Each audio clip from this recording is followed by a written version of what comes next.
Hello मेरे प्यारे बच्चों, कैसे हैं आप सभी? मैं आशा करता हूँ आप लोग बहुत ही अच्छे होंगे, आपकी तैयारियाँ भी बहुत अच्छे से चल रही होंगी। तो जैसा कि आपको पता है कि आपका कल एसएसटी का पेपर होने वाला है, तो उसके लिए जो है हम आज एक मैराथन लेके आए हैं। इसमें आपका प्रश्न उत्तर, चाहे वो आपके इतिहास के हों, भूगोल के हों, अर्थशास्त्र के हों, पॉलिटी के हों, सभी के जो है क्वेश्चन हमने इसमें इंक्लूड कर दिए हैं। साथ ही आपके मानचित्र के जितने क्वेश्चन बनते हैं, वो भी इसमें डाल दिए हैं और जितने भी आपके क्वेश्चन बनेंगे, वो भी इसमें कर दिए हैं। तो वीडियो को लास्ट तक ज़रूर देखिएगा क्योंकि लास्ट में हमने क्या किया है, मैप वाले जितने भी आपके 10 क्वेश्चन मिलेंगे, वो आपके इसमें हमने डाल दिए हैं, उसको ज़रूर देख के जाना। तो वीडियो को शुरू से लास्ट तक ज़रूर देख लीजिएगा। यहाँ से आपके पूरे मान के चलिए आपके 65 नंबर जो है यहाँ से बन जाएँगे। तो वीडियो को शुरू करते हैं।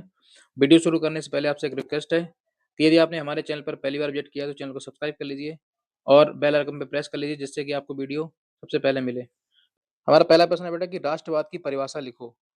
तो आपका ये पहले चैप्टर से ही है, तो इसमें आपको परिभाषा लिखनी है और यहाँ से आपका ये 2 नंबर का क्वेश्चन आपका बन जाएगा। उसके बाद आपका जो है अगला क्वेश्चन कि जलियांवाला बाग हत्याकांड पर टिप्पणी लिखिए। तो ये भी बहुत इंपॉर्टेंट है। 1919 में आपका जलियांवाला बाग हत्याकांड हुआ था। इसको भी आप पढ़ के जाइएगा। अगला प्रश्न है कि असहयोग आंदोलन के कारण और परिणाम लिखिए। ये बेटा वो क्वेश्चन हमने लिए हैं जो कि परीक्षा में बार-बार रिपीट होते हैं, तो आने के पूरे चांस हैं। इसको आप पढ़ के जाइएगा। एक बार रिवाइज़ कर लीजिएगा। अगला प्रश्न देखिए, अगला प्रश्न क्या कह रहा है? हाँ, अगला प्रश्न कह रहा है कि यूरोप में राष्ट्रवाद के उदय में संस्कृति की क्या भूमिका थी? क्वेश्चन है कि यूरोप में राष्ट्रवाद के उदय में संस्कृति की क्या भूमिका थी? तो संस्कृति मतलब जो है कल्चर, कैसा कल्चर वहाँ पे चलता था, इसके बारे में आपको लिखना है। अगला प्रश्न है कि महामंदी के प्रभाव पर टिप्पणी लिखिए या महामंदी के प्रभाव को बताइए। तो ये आपका 1929 में हुआ था, इसको भी आप पढ़ के जाइएगा, यहाँ से आपका जो है 2 नंबर का प्रश्न मिल जाएगा। अब चलते हैं अगले प्रश्न पे। अगला प्रश्न है हमारा कि प्रिंटिंग प्रेस के आविष्कार से सामाजिक सांस्कृतिक में कैसे बदलाव आए? इसको भी पढ़ के जाइएगा। नेक्स्ट है कि संसाधन संरक्षण की आवश्यकता क्यों है? वेरी इंपॉर्टेंट क्वेश्चन टिक कर लीजिए, कल पेपर में आपको रखा मिलेगा ये। अगला है कि मृदा अपरदन के कारण और इसे रोकने के उपाय बताइए। ये भी बहुत ही इंपॉर्टेंट क्वेश्चन है, ये भी कल आपको देखने को मिलेगा। अगला क्वेश्चन है कि बहुउद्देशीय नदी परियोजनाओं के लाभ और हानि लिखिए। ये भी बहुत ही ज़्यादा इंपॉर्टेंट है, इसको भी आप पढ़ के जाइएगा। नेक्स्ट क्वेश्चन है कि रबी, खरीफ और जायद की फसलों के बीच अंतर लिखिए और इसमें आपका एमसीक्यू में भी मिल जाएगा कि निम्न में से कौन सी फसल रबी की फसल है या कौन सी फसल खरीफ की फसल है। इसको भी आपको पढ़ के जाना है। चलते हैं अगले प्रश्न पे। अब देखिए बेटा अगला प्रश्न है कि खनिज संसाधनों का संरक्षण क्यों जरूरी है? ये भी आपका इंपॉर्टेंट क्वेश्चन है। अगला है कि सत्ता की साझेदारी क्यों आवश्यक है? इंपॉर्टेंट क्वेश्चन है। अगला है कि भारत में संघवाद की प्रमुख विशेषताएं बताइए और नेक्स्ट क्वेश्चन है कि लोकतंत्र को कैसे मजबूत किया जा सकता है? इनके आंसर आप मॉडल से किताब से लिख के याद कीजिएगा जिससे कि आपको लिखने में आसानी रहे। अगला प्रश्न है कि राजनीतिक दलों के प्रमुख कार्य लिखिए। इनके क्या कार्य होते हैं राजनीतिक दलों के? इसको भी आप लिख के जाइए। अगर आपको आंसर लिखने में समस्या होती है, याद करने में दिक्कत होती है, तो आप इसको कमेंट कर दीजिएगा, हम इसके आंसर की वीडियो जो है शाम तक बना देंगे। अगले प्रश्न पे चलते हैं बेटा। अगला प्रश्न देखिए क्या कह रहा है कि भारत में महिलाओं के प्रति सामाजिक भेदभाव के क्या कारण हैं? अगला है कि वैश्वीकरण क्या है? इसके सकारात्मक और नकारात्मक प्रभाव बताइए। नेक्स्ट क्वेश्चन कह रहा है कि सतत विकास की अवधारणा क्यों महत्वपूर्ण है? Important question. नेक्स्ट है कि मानव विकास सूचकांक के महत्वपूर्ण घटक क्या हैं? इसको भी आप पढ़ के जाइए। क्वेश्चन नंबर 20 कह रहा है कि संगठित और असंगठित क्षेत्र में क्या अंतर है? इसको भी आप याद करके जाइएगा, इंपॉर्टेंट क्वेश्चन है। चलते हैं बेटा अगले प्रश्न पे।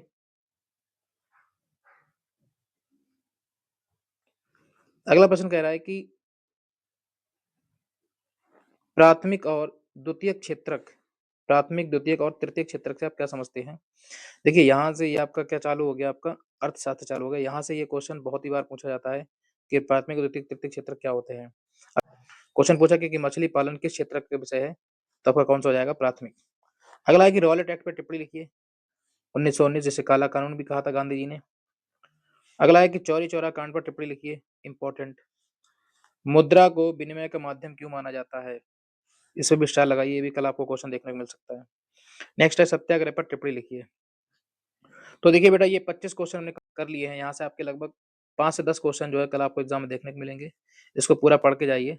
अगर आंसर लिखने में कोई समस्या आती है, याद करने में कोई दिक्कत होती है, तो आप हमें बताइए, हम इसके आंसर शाम तक बना देंगे। चलते हैं अगले प्रश्न पे। अब देखिए, यहाँ से हमारे मैथ वाले प्रश्न चालू हो जाते हैं। तो इसमें पहला प्रश्न देखिए कौन-सा आता है। पहला प्रश्न है कि 1907 का कांग्रेस का अधिवेशन कहाँ हुआ था? पूछा जाएगा कि वह अधिवेशन जो 1907 का अधिवेशन हुआ था कांग्रेस का, तो वो हो जाएगा सूरत। सूरत कहाँ है? गुजरात में है। तो गुजरात में मैप में आपको भरना है गुजरात। नेक्स्ट है कि 1916 का कांग्रेस अधिवेशन कहाँ हुआ था? देखिए, इसमें कैसे पूछा जाएगा कि वह अधिवेशन जिसमें गरम दल और नरम दल एक हो गई थी, तो वो था लखनऊ अधिवेशन। जिसमें कांग्रेस जो है 2 विभाजन हुए थे 1907 के अधिवेशन में। उसके बाद 1916 के अधिवेशन में जो थी कांग्रेस, वो एक हो गई थी। इसमें नरम दल और गरम दल एक हो गए थे, तो वो था लखनऊ अधिवेशन 1916। अगला 1918 का कांग्रेस अधिवेशन, ये बेटा बम्बई में हुआ था। बम्बई का नया नाम क्या हो गया? मुंबई। मुंबई इंपॉर्टेंट है, पिछली बार रिपीट हुआ था ये। बेटा अगला क्वेश्चन है कि 1924 का कांग्रेस अधिवेशन कहाँ हुआ था? तो ये बहुत ही इंपॉर्टेंट है। ये बेलगांव में हुआ था। बेलगांव हमारा बेटा कहाँ है? तो ये कर्नाटक में है। और यह एकमात्र अधिवेशन था जिसमें गांधी जी ने अध्यक्षता की थी। पूछा जाएगा कि कांग्रेस का वह एकमात्र अधिवेशन कौन सा था जिसमें गांधी जी अध्यक्ष रहे थे? तो वो था आपका बेलगांव। बेलगांव कहाँ है? कर्नाटक में। अगला प्रश्न कह रहा है कि 1927 का कांग्रेस अधिवेशन, ये बेटा मद्रास में हुआ था। मद्रास का नया नाम क्या हो गया है? चेन्नई। तो ये चेन्नई में आपका हुआ था 1927 का। नेक्स्ट क्वेश्चन कह रहा है कि 1928 1928 का कांग्रेस अधिवेशन कहाँ हुआ था? तो ये बेटा कोलकाता में हुआ था। इसको भी याद कर लीजिएगा। चलते बेटा अगले प्रश्न पे।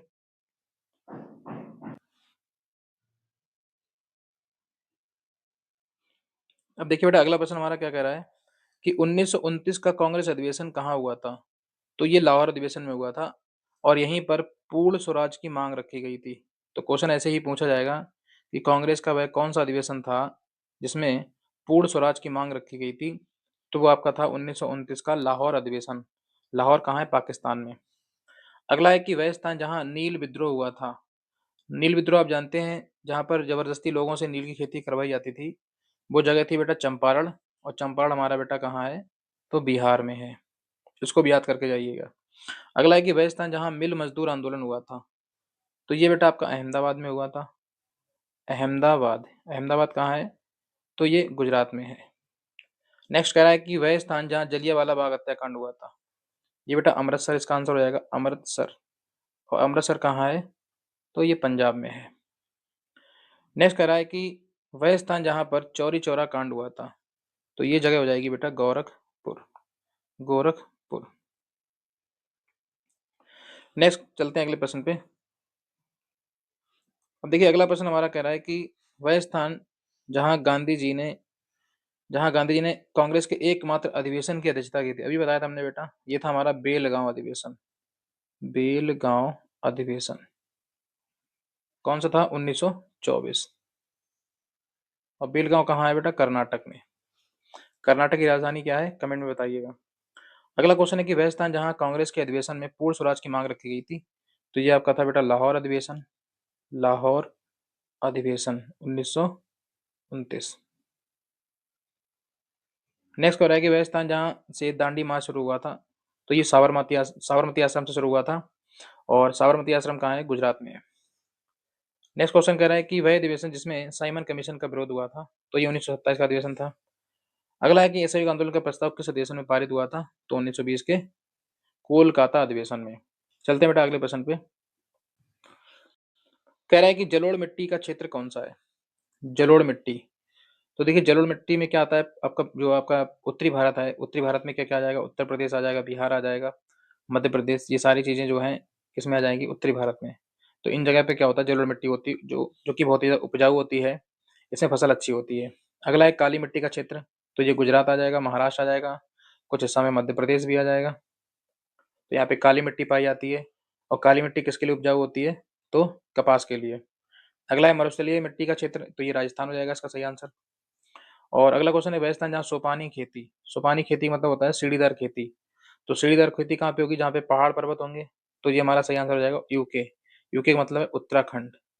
उत्तराखंड। नेक्स्ट क्वेश्चन है कि वह स्थान जहाँ पर बांस ड्रिप सिंचाई होती है, बांस के द्वारा जो ड्रिप सिंचाई होती है वो कहाँ होती है बेटा? सही आंसर हो जाएगा मिजोरम। चलते हैं बेटा अगले प्रश्न पे। अगला क्वेश्चन कह रहा है कि लैटेराइट मिट्टी का क्षेत्र। तो देखिए लैटेराइट मिट्टी कहाँ पाई जाती है? अगला प्रश्न हमारा है कि लैटेराइट मिट्टी का क्षेत्र कौन सा है? तो सही आंसर हो जाएगा केरल और तमिलनाडु। तो यहाँ पे लैटेराइट मिट्टी में क्या होता है, यहाँ पर ये मिट्टी बहुत ही तो मजबूत होती है और इसमें आपकी चाय, कॉफी ये चीजें उगाई जाती हैं। अगला प्रश्न है कि सलाल बांध कहाँ स्थित है? तो ये जम्मू कश्मीर इसका सही आंसर हो जाएगा, चिनाब नदी पे बना हुआ है। कौन सी नदी पे है? तो चिनाब नदी पे है। अगला है भाखड़ा नांगल बांध, तो ये सतलुज नदी पे है। कहाँ है? पंजाब और हिमाचल प्रदेश में। नेक्स्ट है सरदार सरोवर बांध किस नदी पे है? तो सही आंसर हो जाएगा बेटा नर्मदा नदी पे। अगर जगह का नाम पूछा जाए तो हमारा आंसर हो जाएगा गुजरात। अगला क्वेश्चन कह रहा है कि हीराकुंड बांध किस नदी पे है? तो आंसर हो जाएगा महानदी और जगह का नाम हो जाएगा ओडिशा। अगला है नागार्जुन सागर बांध कहाँ है? तो तेलंगाना में है। और नदी अगर पूछा जाए तो नदी नदी का आंसर हो जाएगा कृष्णा नदी। अब चलते हैं बेटा अगले प्रश्न पे। अगला प्रश्न देखिए कह रहा है कि चावल उत्पादक क्षेत्र बताइए। कौन सा बताइए? चावल उत्पादक क्षेत्र। तो सही आंसर हो जाएगा पंजाब और पश्चिम बंगाल और उड़ीसा।